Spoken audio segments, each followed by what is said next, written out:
Have you ever imagined that the business world is actually like movies about giant robots or The Matrix? You often see a big brand, let's say a ride-hailing giant or a digital convenience store, and think, wow, they're so cool with their colorful offices and employees in minimalist t-shirts. But logically, what you see is just the outer skin. Behind it, there's a giant machine that is cold, calculative, and highly systemic. Welcome to ARC Power Play. In this fifth episode, we're shifting from individual biology to organizational machines. We aren't going to talk about selling phone credit or street food in a conventional way. We're going to talk about how to build an empire. Business is actually a set of modules that must be installed in the correct order. If you install the wheels before the engine exists, it simply won't run. Many people fail to build a startup not because their idea is bad, but because they lack a clear protocol. They're too busy with the logo but forget the legalities, busy looking for investors but forget market research. Today, Synoptic will dissect 12 steps to building an empire from zero to launch. Prepare your business logic, let's assemble this machine. 1. Idea. Finding a bug in reality. The first step isn't just about what I want to sell, but finding a problem that has no solution. The logic is this: a good startup idea is a solution to a pain felt by many people. Don't create a product you love, create a product the market needs. You must be able to see the bugs or flaws in the system of daily life that annoy people, then offer a patch or an upgrade through your business. 2. Intellectual property, IP. Fencing before theft. Once your idea is ripe, don't immediately shout about it on social media. Logically, the business world is full of predators. You need legal protection through intellectual property. Register your brand, copyrights, or technology patents. In the machine segment, IP functions as a shield. Without this, your brilliant idea could be copied by capital-rich giants overnight, and you'll be left empty-handed watching them get rich off your concept. 3. Research. Validating logic, not ego. The third step is market research. This is the stage most often skipped due to overconfidence. The logic is this: you have to ask strangers, not your mother or close friends. Why? Because they will surely say your idea is great just to keep you from being sad. Proper research is finding out, are people willing to pay for your idea, at what price, and who are the competitors. Data is the primary fuel for your business machine. 4. Structure. Building the legal frame. A business that wants to grow large cannot run on trusting a friend's promises alone. You need a legal structure, whether it's an LLC, a corporation, or another legal entity. This step determines who owns this machine, how the shares are divided, and what the legal responsibilities are. Without a strong legal frame, your business will easily collapse during internal conflicts or when trying to pull in large capital from investors. 5. Plan. The operational blueprint. You don't need to write a proposal as thick as a thesis. You just need a business model canvas or a simple blueprint. The logic: how will this machine make money? Who are the key partners? What are the key activities? This plan is a roadmap so you don't wander aimlessly. Without a plan, you are just gambling, not doing business.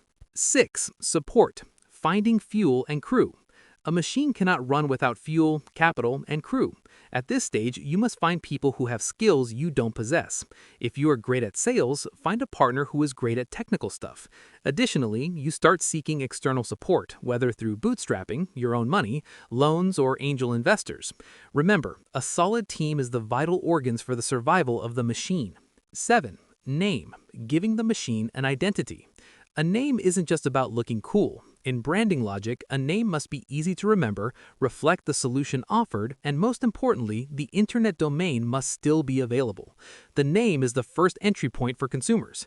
Don't give it a name that's hard to spell if you don't want to waste energy just explaining how to type your business name into Google.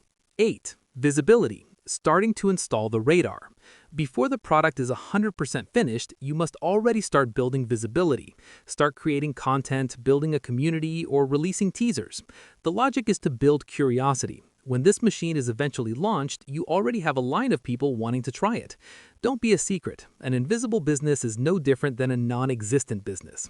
9. Look. A human interface. In this stage, you start thinking about UI, UX, or visual identity. Even though your business is a machine, the users operating it are humans. You must ensure your business interface is easy to understand, the colors don't hurt the eyes, and the user flow doesn't trigger frustration. A good look is how the machine communicates subtly with its users. 10. Web or platform. Building the digital HQ.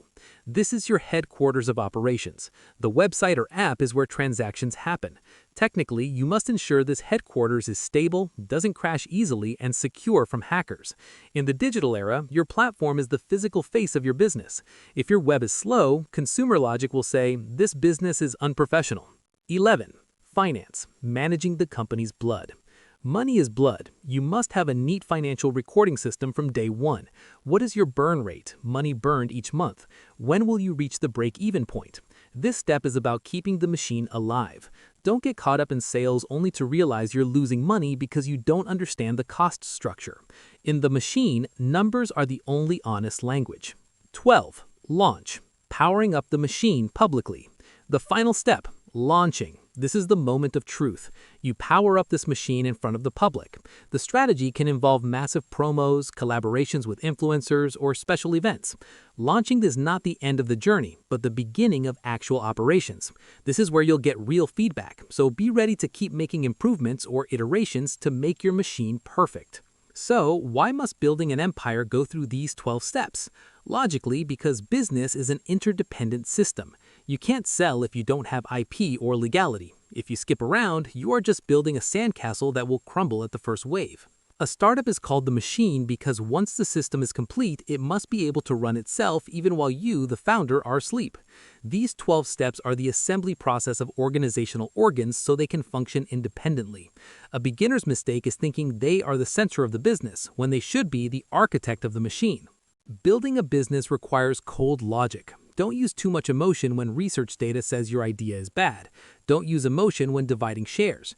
In the world of power play, whoever best understands how the machine works is the one who will have the greatest control over the market.